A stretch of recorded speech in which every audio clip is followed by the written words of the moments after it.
Hi hello, ನಾನು ನಿಮ್ಮ ಮಗ ಭೂತರಾಜು ಅವ್ರ ಮೇಲ್ಕುಂಟೆ ಮಾತಾಡ್ತಾ ಇರೋದು. ನಾನು ಮಾತಾಡಬೇಕು ಅಂದ್ಕೊಂಡಿರೋ ವಿಷಯ ಏನಪ್ಪ ಅಂತ ಅಂದರೆ ತಾಯಿ ಪ್ರೀತಿ. ನಾನು ಇಂದು ಸಿದ್ಧಾರ್ಥ ತುಮಕೂರಿನ ಶ್ರೀದೇವಿ ಆಸ್ಪತ್ರೆಯಲ್ಲಿ ನಾನು ಕಂಡಂಥ ದೃಶ್ಯ ಇದು. ನನ್ನೆಲ್ಲ ಪ್ರೀತಿಯ ಸ್ನೇಹಿತರೆ ಹಾಗೂ ಪೋಷಕರೇ, ನಿಮ್ಮ ಮಕ್ಕಳು ಗಾಡಿಯಲ್ಲಿ ಓಡಾಡುವಾಗ ಈ ಹೆಲ್ಮೆಟ್ ಹಾಕದೆ ಎಲ್ಲೋ ಯಾವುದೋ ಪಾರ್ಟಿಗೋ ಅಥವಾ ಯಾವುದೋ ಕಾರ್ಯಕ್ರಮಕ್ಕೆ ಹೋಗಿ ಬರಬೇಕಾದ್ರೆ ಗಾಡಿಯಲ್ಲಿ ಬಿದ್ದು ತನ್ನ ಮಗು ಎಷ್ಟೇ ಪೆಟ್ಟು ಮಾಡಿಕೊಂಡು ಬಂದರೂ ಕೂಡ ತನ್ನ ತಾಯಿ ಅದನ್ನು ಸಹಿಸಿಕೊಂಡು ಮಧ್ಯರಾತ್ರಿ 3 ಗಂಟೆಯಲ್ಲಿ ತನ್ನ ಮಗ ಎದ್ದು ಅವನ ನಿತ್ಯ ಕರ್ಮಗಳನ್ನು ಮಾಡಬೇಕೆಂದು ಕೇಳಿಕೊಂಡರೂ ಸಹ ಯಾವುದೇ ಬೇಸರ ವ್ಯಕ್ತಪಡಿಸದೆ ತನ್ನ ತಾಯಿ ಮಗನಿಗೆ ತನ್ನ ತಾಯಿ ಪ್ರೀತಿಯನ್ನು ಹಂಚುತ್ತಿರುವ ದೃಶ್ಯವನ್ನು ನಾನು ನಿಮ್ಮ ಕಣ್ಣ ಮುಂದೆ ತೋರಿಸುತ್ತಿದ್ದೇನೆ.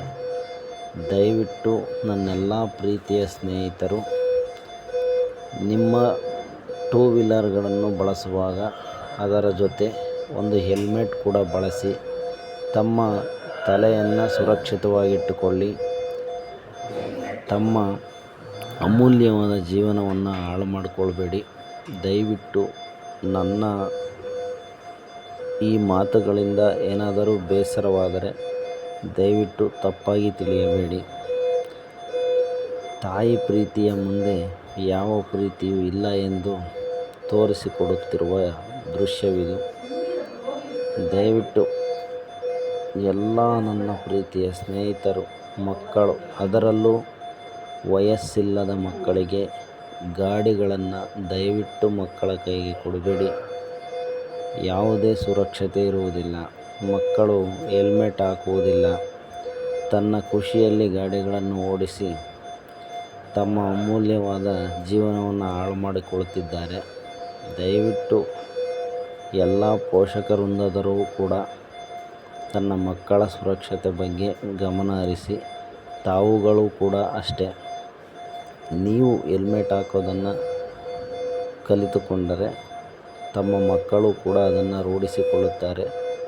ದಯವಿಟ್ಟು ಎಲ್ಲರೂ ಹೆಲ್ಮೆಟ್ ಹಾಕಿ ತಮ್ಮ ಜೀವ ರಕ್ಷಣೆಗಾಗಿ ಹೆಲ್ಮೆಟ್ಗಳನ್ನು ಬಳಸಿ.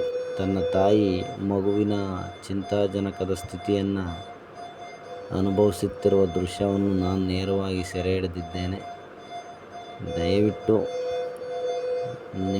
ನಿಮ್ಮ ಮಕ್ಕಳ ಬಗ್ಗೆ ನಿಮಗೂ ಕೂಡ ಕಾಳಜಿ ಇರಲಿ ಅಂತ ಈ ಮೂಲಕ ಕೇಳ್ಕೊಳ್ತೀನಿ. ದಯವಿಟ್ಟು ಎಲ್ಲ ಪೋಷಕರು ಅಷ್ಟೇ ತಮ್ಮ ಮಕ್ಕಳ ಬಗ್ಗೆ ಗಮನವಿರಲಿ. ಹಣಗಳನ್ನು ನಾವು ಎಲ್ಲೋ ಒಂದು ಕಡೆ ವ್ಯತ್ಯಯ ಮಾಡುತ್ತಾ ಇರುತ್ತೇವೆ, ಆದರೆ ಒಂದು ಹೆಲ್ಮೆಟ್ಗಳನ್ನು ಕೊಂಡುಕೊಂಡಿರಲ್ಲ. ದಯವಿಟ್ಟು ಹೊರಗಡೆ ಮಾಡುವಂತಹ ಒಂದು ದಿನದ ಖರ್ಚುಗಳನ್ನು ಎಲ್ಲೋ ಏನೋ ಮಾಡಿದ್ದೇವೆ ಎಂದುಕೊಂಡು ಒಂದು ಹೆಲ್ಮೆಟನ್ನು ಖರೀದಿಸಿ ತಮ್ಮ ಅಮೂಲ್ಯವಾದ ಜೀವವನ್ನು ರಕ್ಷಿಸಿಕೊಳ್ಳಿ ಎಂದು ಈ ಮೂಲಕ ತಮಗೆಲ್ಲರಿಗೂ ಮತ್ತೊಮ್ಮೆ ಕೈ ಮುಗಿದು ಕೇಳಿಕೊಳ್ಳುತ್ತೇನೆ.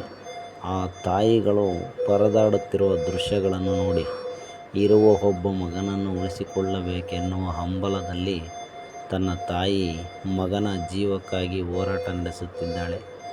ಸರಿಸುಮಾರು ರಾತ್ರಿ 3 ಗಂಟೆ 40 ನಿಮಿಷಗಳಾದರೂ ಕೂಡ ಯಾವುದೇ ನಿದ್ದೆಯನ್ನು ಮಾಡದೆ ತನ್ನ ತಾಯಿ ಮಗನ ಜೀವಕ್ಕೋಸ್ಕರ ಆತುರಯುತ್ತಾ ಕಾದು ಕುಳಿತಿದ್ದಾಳೆ.